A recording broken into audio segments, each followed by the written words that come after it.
Our second speaker this afternoon is a rising young star in the history and philosophy of science. She is Heather Douglas, a professor in the philosophy department at the University of Tennessee. And this year she's a visiting fellow at the Pittsburgh Center for Philosophy of Science, our sister institution.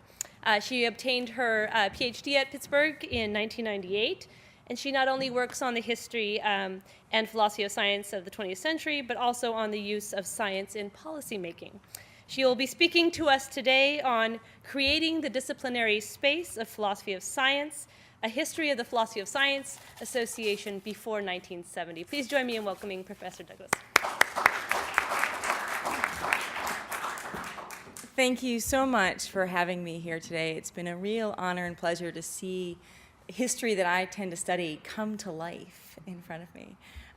What I want to do today is ask a question and posit an answer. So in looking at the history of philosophy of science between 1940 and 1970, it seems to me like something changed. Philosophers like Carnap, Frank, Reichenbach, and Feigl are, of course, central to any history of philosophy of science in the 20th century.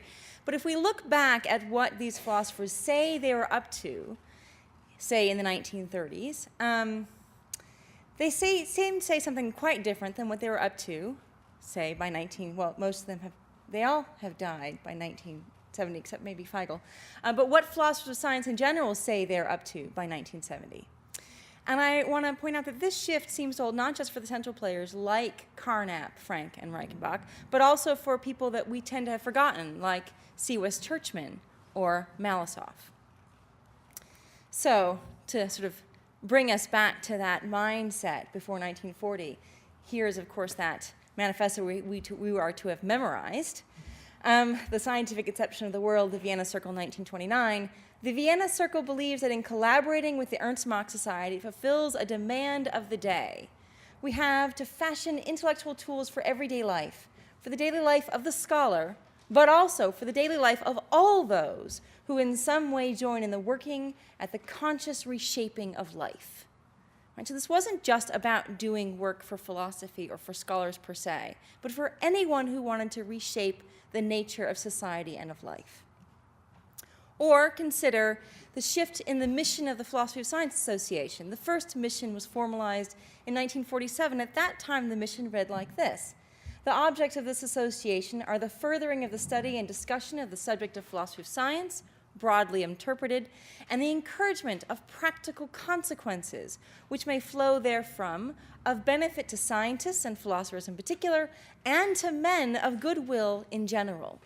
So it was supposed to be that this wasn't just a scholarly endeavor, but something that was supposed to have practical consequences flowing to not just scientists and philosophers, but to all of society. By 1957, this mission is tightened up. The objects of this association shall be the furthering of studies and free discussion from diverse standpoints in the field of philosophy of science, and the publishing of a periodical devoted to such studies. No practical consequences. It's very well circumscribed. So what happened? There are different stories that we have been given over the past 10 years as this wonderful development of the scholarship of the history of philosophy of science has evolved. For example, Ron Geary in 1999 suggested that it was the translocation of philosophers from a Germanic to an American context that actually altered their philosophical agendas and allowed logical empiricism to defeat homegrown pragmatism. So logical empiricism wins over the sort of more practically oriented pragmatism. Or consider Don Howard's 2003 paper in Logical Empiricism in North America, where he argued that anti-communist sentiments forced a retreat from practical and ethical issues in the field of philosophy of science, and he used an examination of the publications of the philosophy of science to show this movement away from practical and ethical issues. Or consider George Reich's work, who we've heard about, where he suggests that the unity of science movement, and thus logical empiricism, died in North America from multiple causes, including anti-communist pressure, individual deaths, and philosophical disagreements among the individual practitioners. And this is found in the Lena volume, his book in 2005, and the 2007 volume, Cambridge Companion for Logical Empiricism, which Alan edited. Or considered Alan Richardson in that volume, where he argued that logical empiricists, in fact, still shape our basic understanding of philosophy of science, that their agenda is still very much with us, and that Kuhn, the supposed defeater of logical empiricism, in fact, differed only in Carnap largely as a matter of style. And that's why he was much more influential, because he had sort of a better readability style, and logical empiricism was ultimately not actually defeated.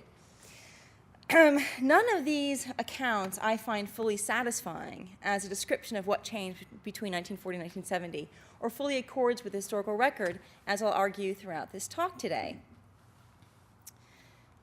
What I want to suggest is it's better, in fact, for our purposes as historians, to think of this change as a shift from a movement to a discipline. Now, the movements were actually self-called movements by the actors at the time.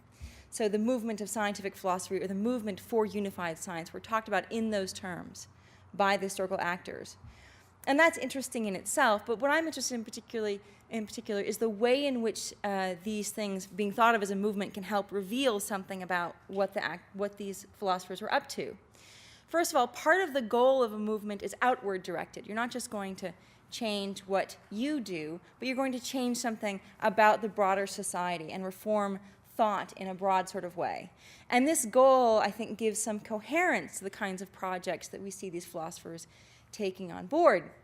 In addition, as with any movement, anyone who's willing to jump on board and help achieve that goal is welcome. So you see not just philosophers working on these projects, but scientists, pragmatists from the American context, all coming in and being welcomed into the attempt to achieve these goals.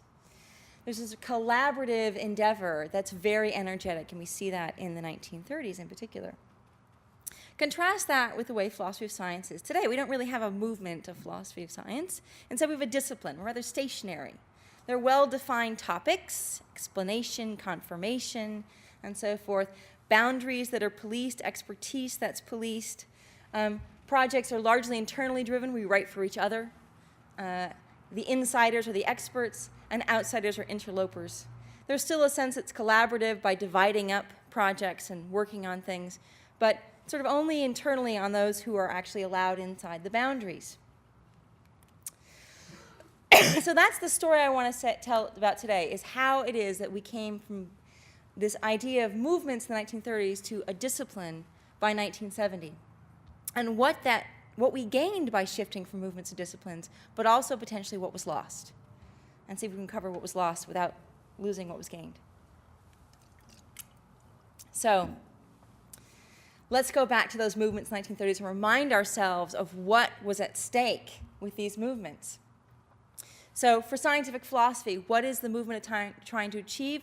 First, partly a reform of philosophy by eliminating metaphysics and pseudo-problems, to change the entire field of philosophy so it could become scientific and progress in the same way that science had. This was an incredibly powerful idea for those engaged with it, and there was huge optimism, so that Morris Schlick, in the opening piece of the journal Arkentis, could say something like, "This is the turning point in philosophy. Now we're going to do it, and we're going to fix philosophy for all of history, and we're going to make progress." All right, so we get very excited here.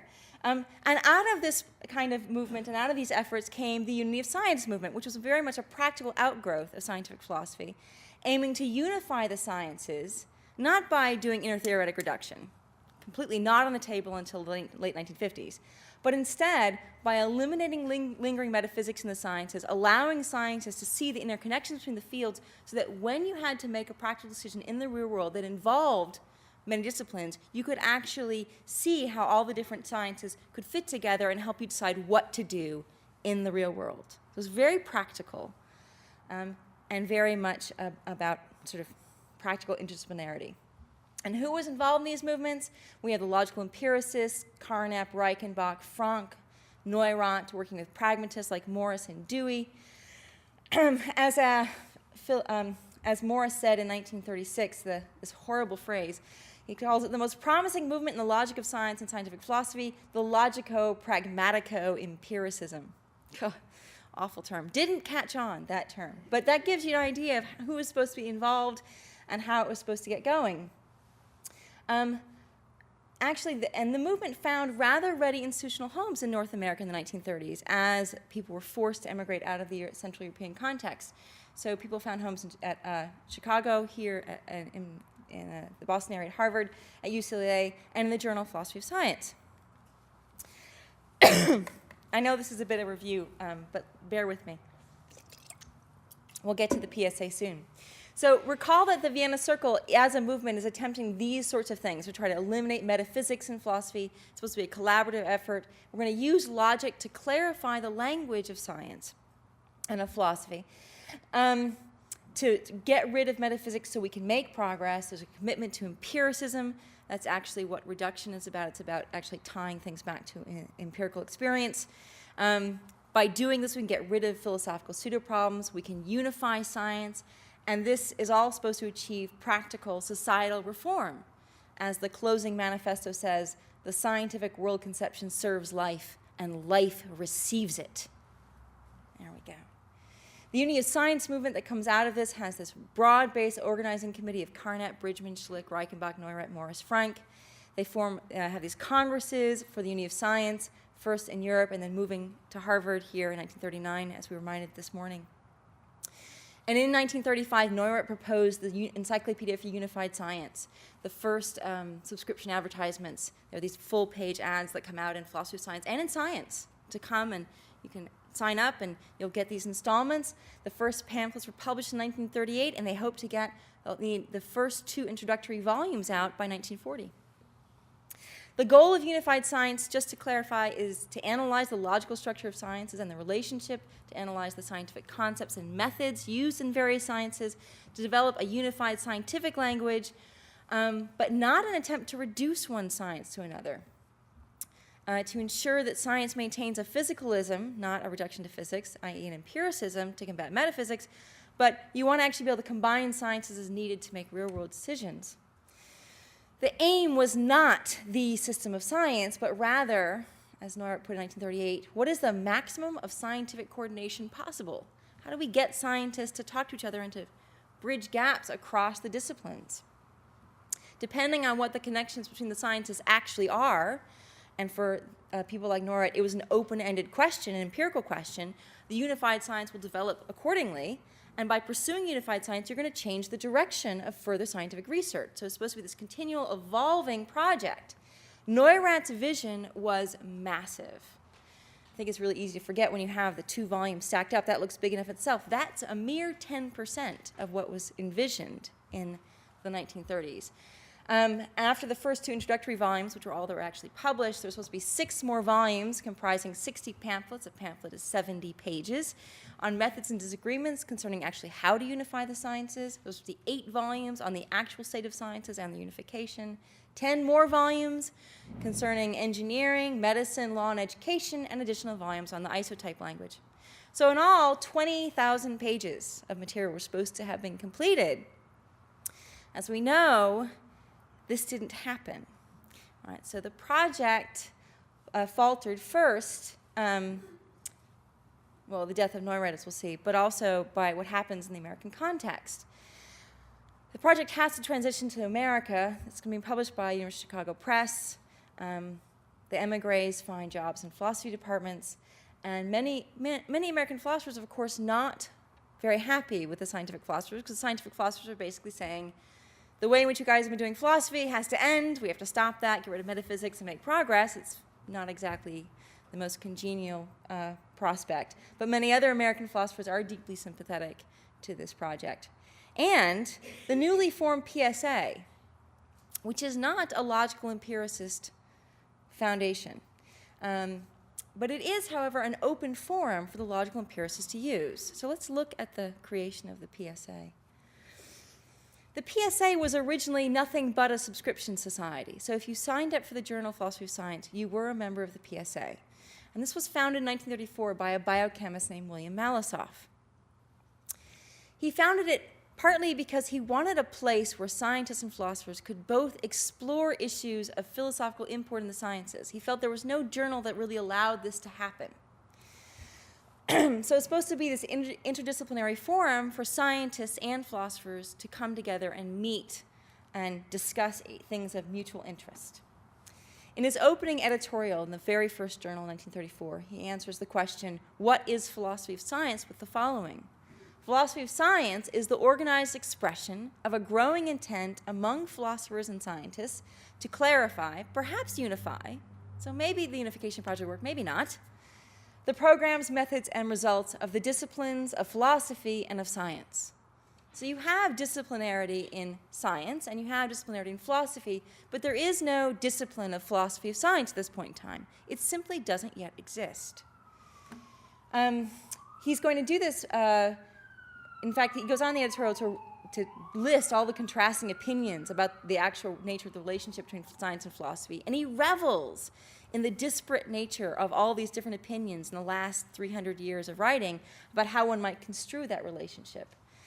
And he wants his journal to be dominated, to be a coalition dominated by the unorthodox. So really, any and all comers are supposed to come and bring their ideas to philosophy of science, as long as they weren't dogmatic. He had no truck with dogmatism. And in many ways, the Boston Studies in Philosophy of Science could be considered the natural torchbearer for this very idea. So the Journal of Philosophy of Science was already home for the movements of scientific philosophy, logical empiricism, and unified science. They weren't going to be the only voices in the journal, and in fact they are by far and away not the only voices in the first 10, 15 years of the journal. But they do have a home and a place to publish, and publish they did. Malasoff worked with members of the Unified Science. He was on the advisory committee for the Encyclopedia by 1937. And the PSA, which at this point in time is Malasoff, there are no other officers, because there are no bylaws, right? Co-sponsors the 5th Congress of the Union of Science in Harvard in 1939. So how does the journal develop? In the first 10 years, Malasoff keeps the reins and the focus on this idea of an open forum. He's proud that the journal is not the mouthpiece of any one perspective. By 1938, he writes, allowing for a cancellation of prejudices, the editor still has the ever-pressing responsibility of sustaining the positive liberal program announced in the first issue of the journal, a program satisfactory to a many-hued editorial board and an equally colorful advisory board, a program of free discussion or of an open forum conducted in the research spirit of a united front against blindness. Right? So this is the kind of thing that he wants to see happen. He keeps that going and sees practical consequences. He hopes practical consequences for society to come out of this. So in 1944, when he sees the imminent defeat of fascism on the horizon, he sees a new society, which the journal should help shape. He wrote, we must make philosophy of science itself a model of democracy, an integrating dynamic influence for establishing a universal amity of the sciences. Then and only then can we expect the emergence of a supreme science of amity in a warless world. So we have very strong social goals and agendas built into the open forum that philosophy of science was hoped to be. So what happens in the post-World War II era? In 1946, the PSA met at AAAS, the American Association for the Advancement of Science, and luckily drafted some bylaws because Malasoff died unexpectedly the next year. And if there hadn't been bylaws in place, it was really unclear what would have happened to the society. The bylaws drafts were approved. Frank was elected the first president of PSA. And C.S. Churchman, who had been working with Malasoff in publishing the journal, takes over his editorship. As George Reich recounted, Reichenbach was almost apoplectic that Churchman should take over, saying that man is unworkable. But Churchman really believed in Malasoff's vision and would continue it throughout the 1950s. The mission of the PSA, as we noted at the beginning of the talk, was this broad interdisciplinary venture that was supposed to provide benefit to society. In addition, an affiliation with AAAS was declared official in the bylaws, and the PSA meets at AAAS throughout the 1950s. I'm not sure the extent to which the meetings were actually part of Section L. It's still kind of obscure to me. In some of the documents, it's just that PSA was organizing the sessions on their own. So it's kind of obscure. If anyone can illuminate that, please help me out.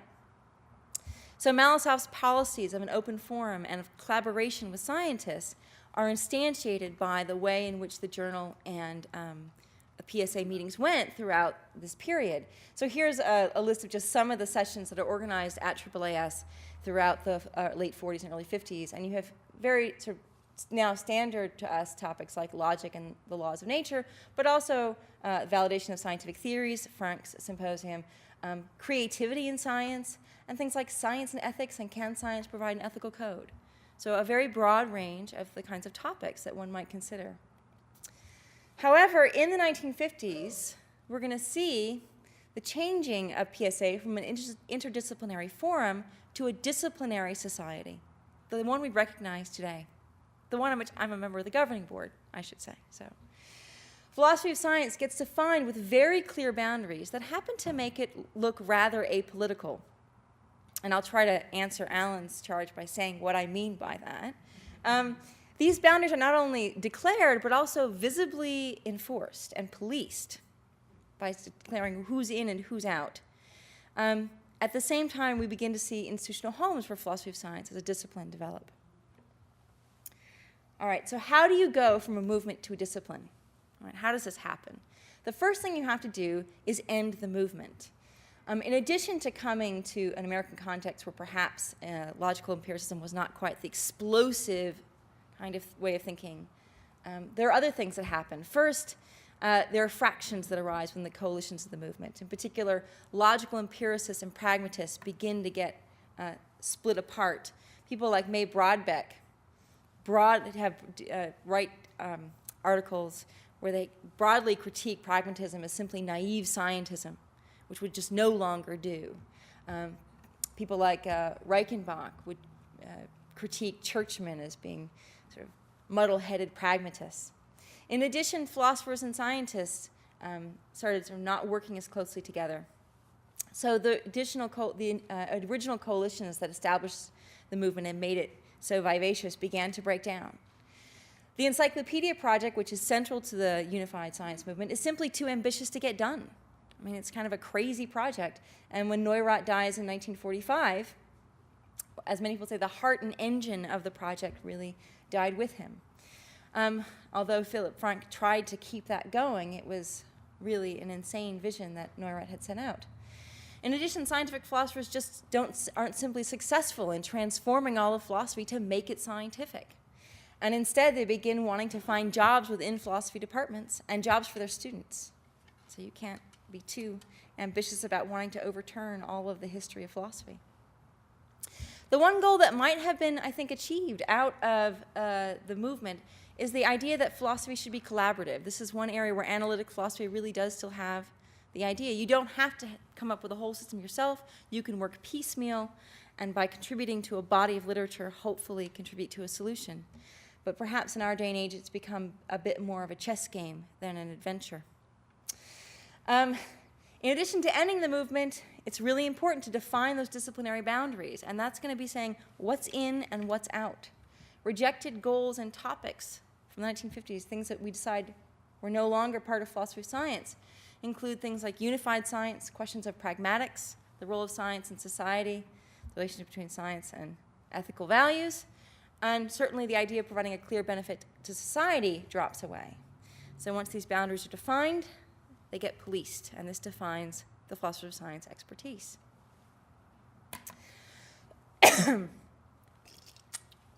So, how are these, why is it that the boundaries are defined the way they are? Part of what happens are the goals of philosophers of science are made more modest. The problems of pragmatics, the problems of how you choose your linguistic framework for doing science are really hard, and they're left aside. Perhaps we should have developed or could have developed the conceptual scholarly tools by working on the work of people like Churchman and Rudner. But there were real societal pressures to turn away from these sorts of things, which I think Alan doesn't want us, that I want to put back on the table after Alan's talk. Consider the fact that the journal Science and Society, a place where you might publish stuff on the relationship between science and society, was an avowedly communist journal, which would be a very dangerous place to publish in the 1950s. Or consider that anything that smacked of science planning, of science policy planning, or science and values, which were issues of traditional interest to Marxist and communist thinkers, if you worked on them, you could get tainted with this brush. an apolitical program, and by apolitical I mean defining these topics as being outside of philosophy of science as something that someone else could work on, was safer. So the other issue is that a discipline requires established techniques and expertise. And the expertise and techniques that were available were in logic. So here is something you could get trained in. You could get trained in logical analysis of scientific concepts. You could apply those to the structure of scientific theories. And there you could say, look, I have this expertise, and I can have a job in this area in a philosophy department, and it's apolitical, so don't look at me if you're looking for a witch hunt, a McCarthyite witch hunt. What happens to unified science in this climate?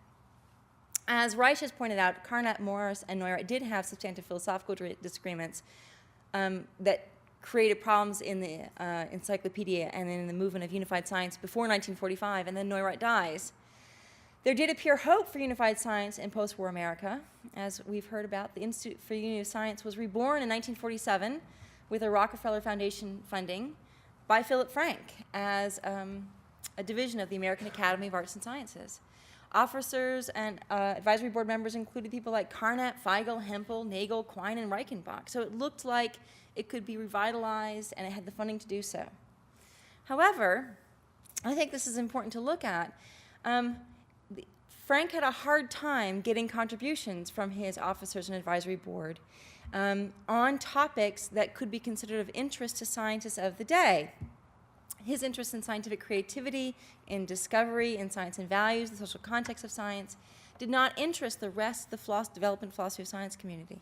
And he couldn't get contributions on these topics. And in fact, Reich documents how he struggled to get submissions to the Institute to publish. And largely, his submissions he thought were largely inaccessible to those outside of the developing philosophy of science community. By 1955, because of these problems, the Institute lost the funding of the Rockefeller Foundation. So let's look at how these boundaries get defined. This was actually done in key texts. So this is from the Readings in Philosophy of Science edited by Feigl and Brodbeck. The first essay is by May Brodbeck.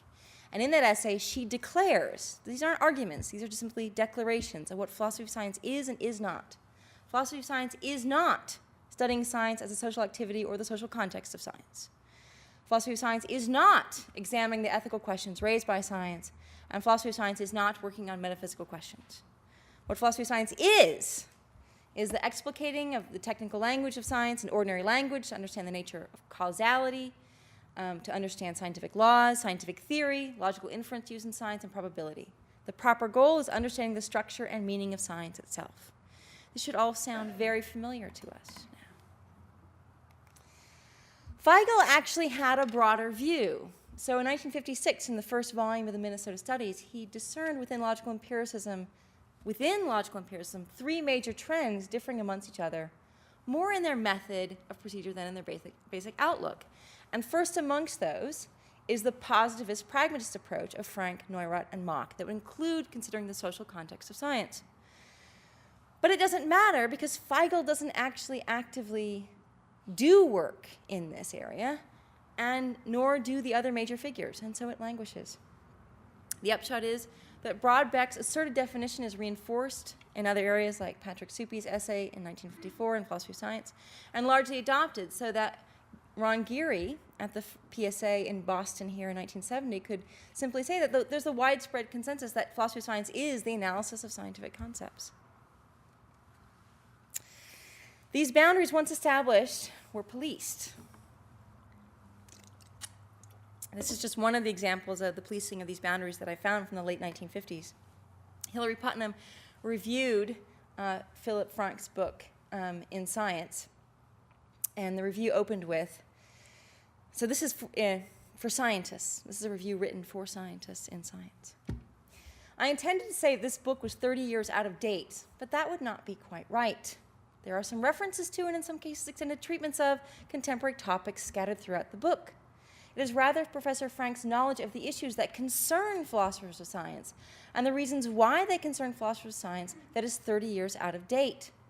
Anyone who still thinks that the issue in philosophy of science is between operational definition and metaphysical interpretation might enjoy reading this book. Afterwards, he should learn some real philosophy of science, and the emphasis is his. What did he mean by real philosophy of science? Braithwaite, Hempel, Carnap, Feigl, and Brodbeck, 1953 collection. That was where real philosophy of science was. Frank no longer fit. And you could also look at Charles Kegley's scathing review of Frank's work in Philosophy of Science, published in 1959. So by 1960, so Pache, Alan, I think Frank did get some hard knocks of exclusion. There were some really wonderful things happening establishing philosophy of science as a discipline. Boundary establishment and policing have benefits. Major centers get established because there is a topic with expertise that we can work on. So we have the 1953 Minnesota Center, the 1960 Pittsburgh Center, where I am now, and the 1960 Boston Colloquium, which we are celebrating here today. All wonderful things to have happen. NSF actually funds philosophy of science beginning in 1956, which is fantastic given how precarious any funding for anything outside of natural science per se was in the discussions leading up to the founding of the NSF. But the Institute for the Unity of Sciences dissolved in 1971, and its assets absorbed by the PSA, as we heard about this morning. So, how is this reflected in the nature of the PSA? The PSA is about to change too. In 1956, the PSA was actually in dire financial straits. It was on the verge of bankruptcy.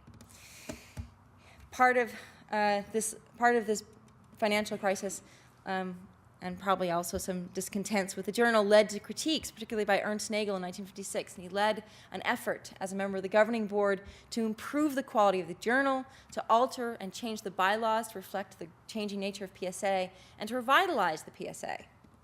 This is when the new bylaws were passed in 1957 and published in 1958, where the mission of the PSA becomes far more disciplinary, as we saw early on in the talk. We're just going to worry about the field of philosophy of science.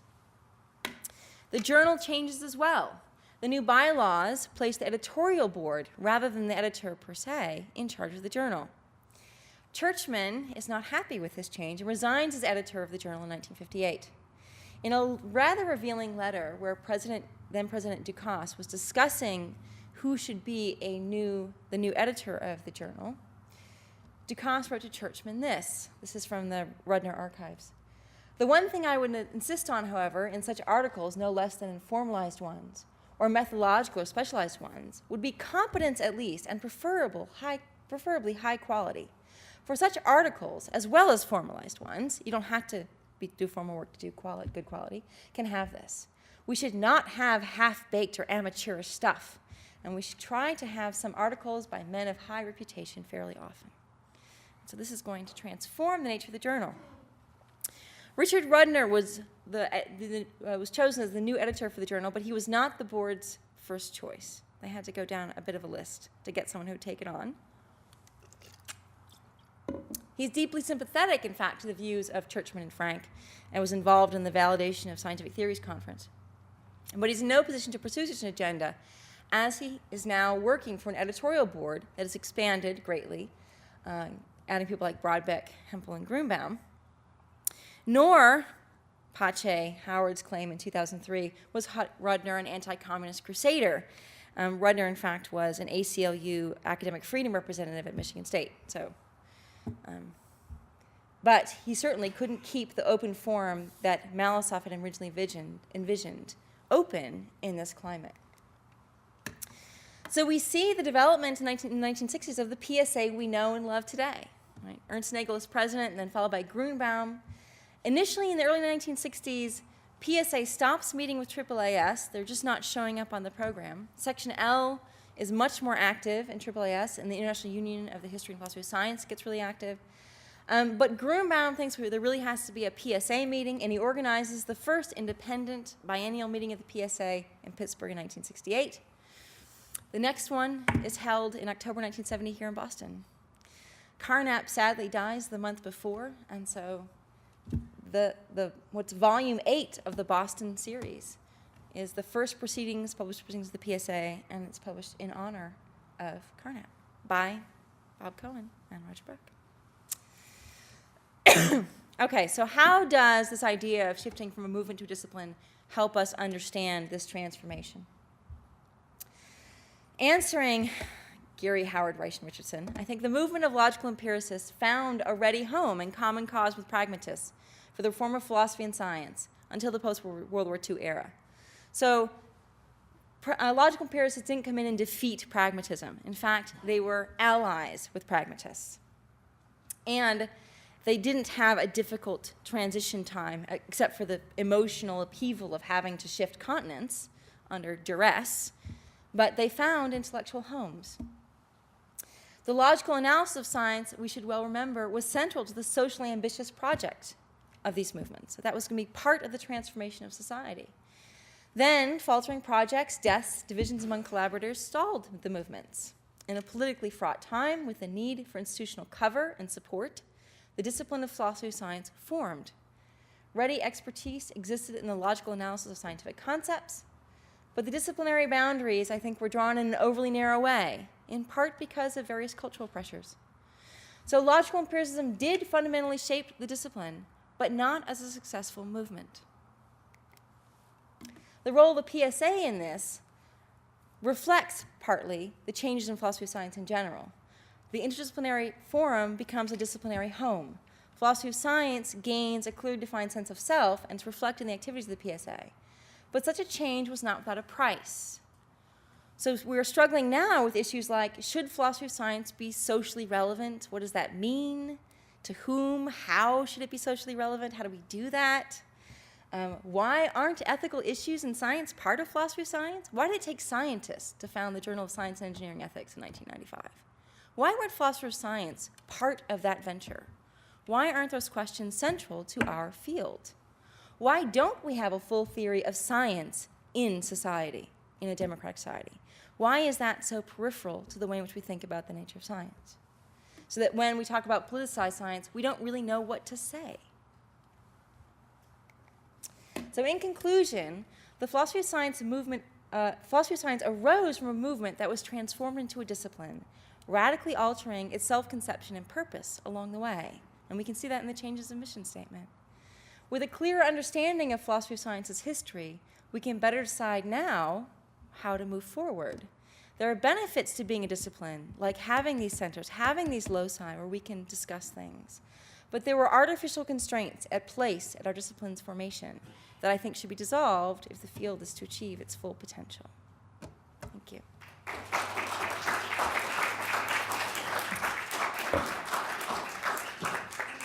have time for some questions. Yes. Oops, can you wait? Oh. In that list of questions of why should, Yes. you don't have should science be concerned with theology? And that's, Oh, yeah, that's just my own, what is the relation between science and religion?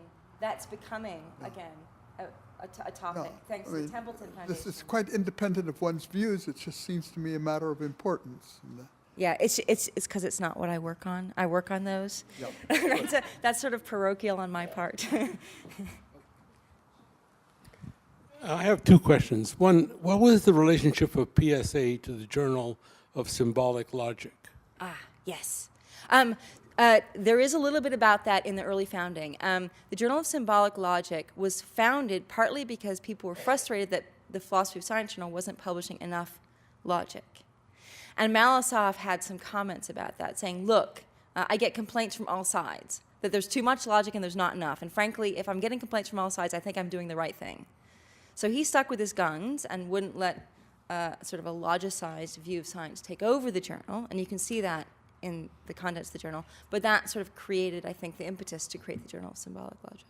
And the second question is that one of the interesting facts now among my friends is that there is a social science now possible because of the web, where you can deal with huge amounts of statistical data, and you can do data mining, and they are looking for people to help those poor guys who are caught in the depths of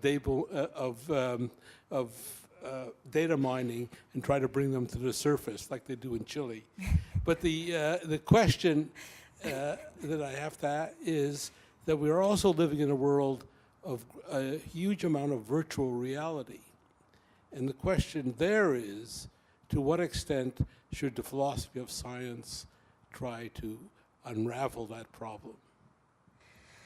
The problem of virtual reality. Yeah, I mean, people are living on the computer, on the web. I mean, Yes. and in some fundamental way, people are living much more in virtual reality than they are in reality itself. And Yes. therefore, the question really is, what is the epistemology and the philosophy of science of virtual reality? Well, I don't have any idea of how to address that question in particular because it's not something I thought about. But I think that should be part of the discussions of philosophy of science. Now, data mining. So you guys would like this. This is some data mining I did. JSTOR is a beautiful thing, and you can search phrases like philosopher and philosophers of science. So I did for the general science, philosophy, and history of science categories of JSTOR back in 1996. So the journals have shifted a bit, but what you can see here is the use of philosopher or philosophers of science is rather low until you get to the 1950s, and then there's this big spike in the use of the term because it's now something you can be. Before 1950, being a philosopher of science, it wasn't a category of a thing you could be. And as a control, there's scientific philosophers. Rather flat. What? It's like the definition of mental health. Categorize something. Suddenly it becomes a term of art, and you can talk about what a philosopher of science is or is not, or what they do or don't think. But it's not until the 1950s. I think that's a clear indication of the disciplination of the field. There are so many. I wanted to ask you a question about May Broadbeck's other book, which is Readings in the Philosophy of Social Science, and the idea of a movement in the philosophy of science, because it seems to me that one of the goals of the movement was to proselytize the method in other fields.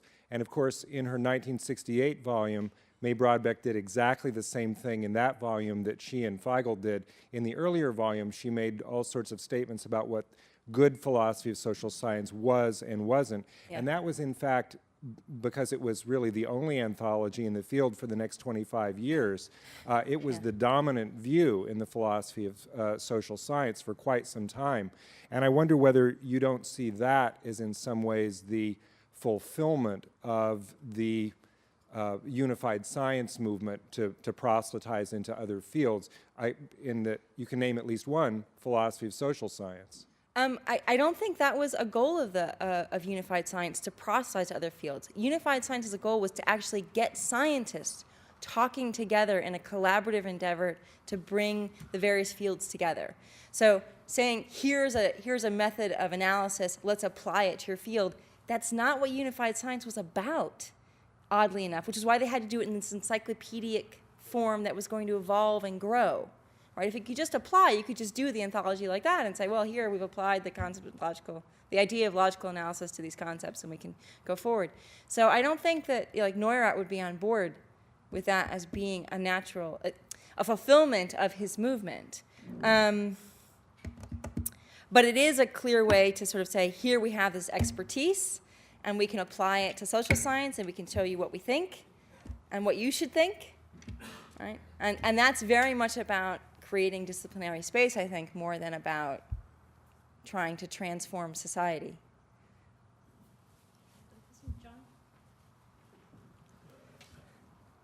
I think your analysis would benefit by putting it more in the social milieu. I don't think it's an accident, for example, that the 1925 manifesto came from Red Vienna, Yeah. where actually the socialists were in control of the government and facing the hostility of the surrounding reactionary Catholic hinterland. But they really faced important issues of education, mass education, mental health issues. Remember, Wilhelm Reich, before he went bonkers, was active in that those issues in Vienna. So these are really practical issues as well. So in other words, the social milieu can exercise a facilitating as well as an inhibiting effect. And it was the rise of fascism which largely caused the transplantation in the United States. Yes. And remember, this is the United States in the 30s, which is the time of the New Deal, Yes. the rise of the labor movement, actually Yes. the first attempt to unionize scientific workers. And when somebody uses the phrase like United Front in 1938, I forget who it was, the editor of the journal, a phrase like that could not be used without the political overtones that United Front had in 1938. So this clearly, the very language shows you that this was involved in broader social movements. Right. And I think it would also be interesting to do a comparative study in post-World War II, what happened in England and the continent, where similar struggles took place, but where people like, Rosenfeld and Bernal, from different angles, were attacking people like Polanyi and others. And these struggles went on. Yes, I didn't. I really, in a broader analysis, would like to include analysis of the scientific freedom movement and the critiques of science planning. And even The today, paper's I mean, already way too long. I'm just saying, but yes, yeah. further work. Yeah, yeah. And for example, in England, the critical realism movement, inspired by the work of Bhaskar, is still attempting to carry on the tradition, I would say, in a much deeper and more profound way. Of course, again, Bhaskar has gone bonkers, but the movement, I think, has seized on the better elements in his thought. And I think it'd be interesting to say why does this not happen in the United States, where it did happen in England. It'd be interesting to analyze that. Questions? Yes.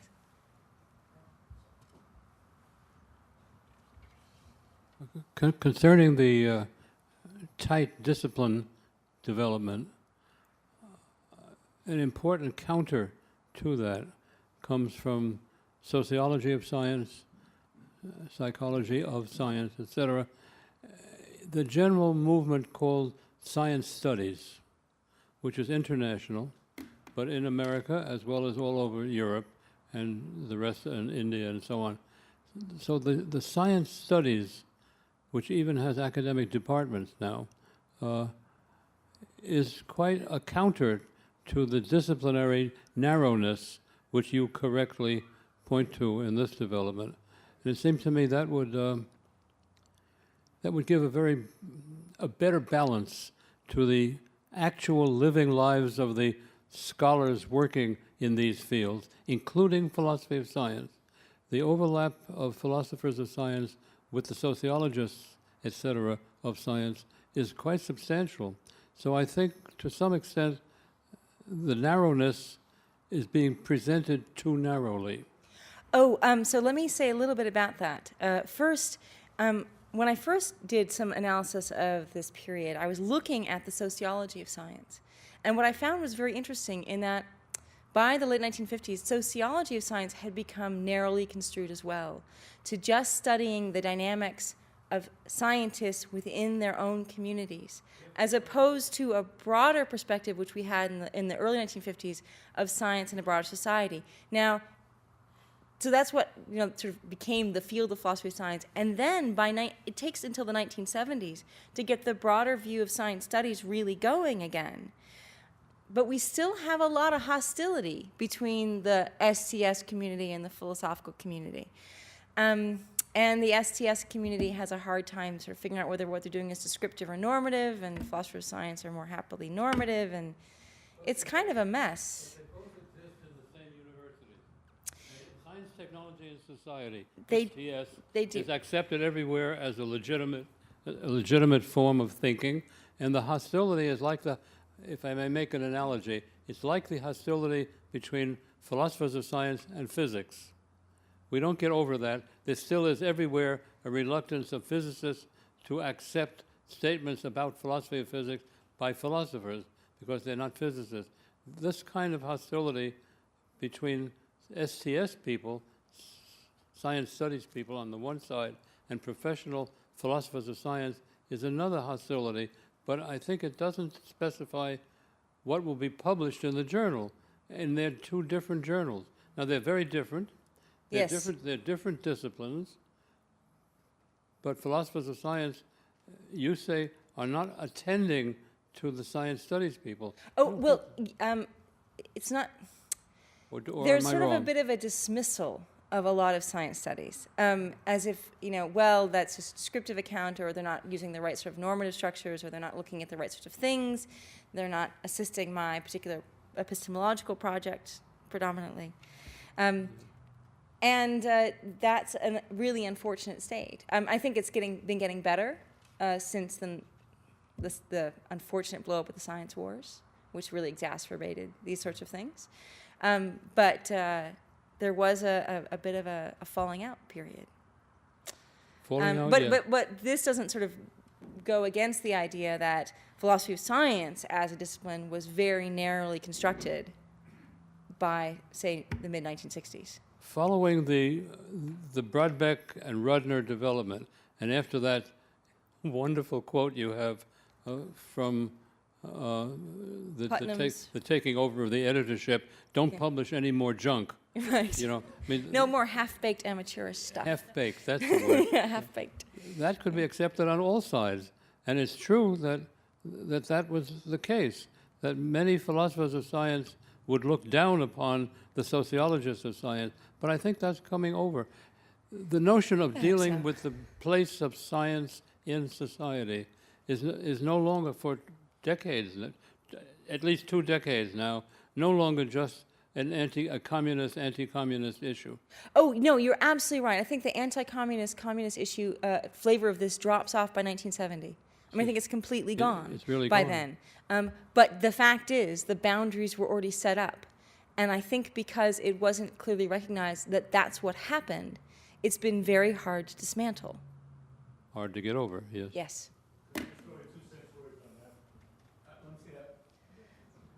Capitalism. Science, technology, and society studies are largely motivated by the fact that now the government and private industry has to administer billions of dollars in research funding, and it largely has this pragmatic effect, this pragmatic intent, as quite opposed to the critical attitude towards society that was expressed by the movement in the 30s, and particularly the critical attitude towards capitalism. I think that's a big difference. Yes, I'm Konrad Kaufmann from Göttingen in Germany, and I organized big discussions between physicists and brain scientists and philosophers. So, and since John Stachel is here and Abner Shimoni, I would like to raise one question we were very much discussing. I mean, where do we stand today in the philosophy of science?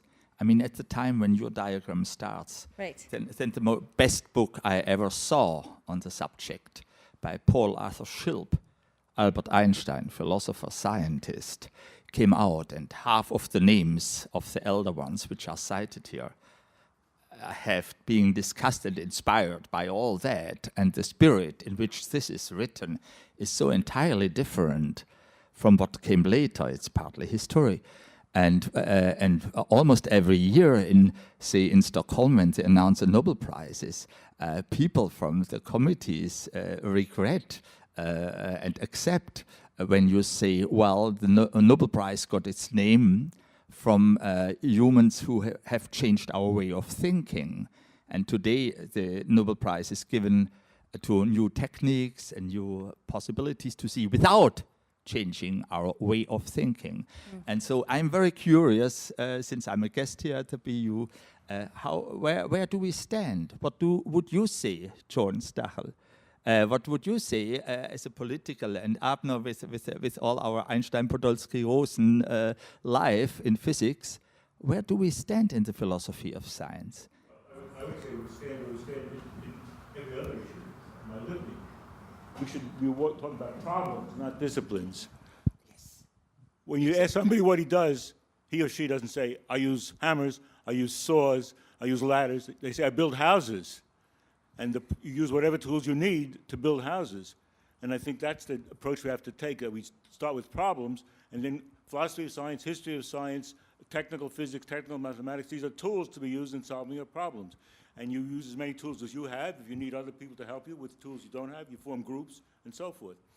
But the interdisciplinary talk, which what's his name mentioned this morning, our first speaker, Jerry Holton, that to me is like you don't talk about housing as an inter-tool or intercraft thing. It's a craft by itself. When you talk about interdisciplinary, it means you're already divided up into disciplines. You've already lost half the battle. We should be training people from the beginning to think in terms of problems and what tools do we need to solve those problems. And that's what I think the specialization is losing us. And that's, my answer is we have to fight that. Would you agree? Would you agree what say Immanuel Kant writes in his critiques of judgment for judgment and aesthetic judgment, that Interesselosigkeit, freedom from interests, being void of interest, is a prerequisite for judgment. And isn't this something which characterizes, say, in the Vienna school, Ludwig Wittgenstein and Kurt Gödel, which were not at all in the trends which were discussed now? And isn't this a crucial thing in philosophy of science, which is not being discussed? I would disagree. No, I don't think they're disinterested. Okay, so let me just say, I don't think that freedom of interest is crucial at all for doing good philosophy of science. Feminist philosophers of science did excellent work on showing how, for example, cultural biases feed into the structure and confirmation of various sorts of scientific theories in the 1980s, 1990s. And they had a very clear interest in doing so. And they did some really fine work. So I think, that's a clear disproof right there of you don't have to be completely disinterested. Now, you can't conflate your interest with the direction of your analysis, right? But and I think Alan has a question, and we should let Alan ask, because I criticized him, so what the heck. I'm not worried about that.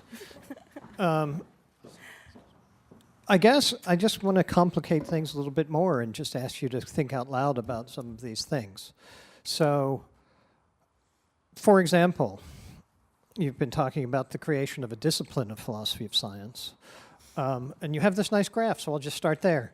One other graph that you could do for the American journals on JSTOR is search for analytic philosophy or analytic philosopher.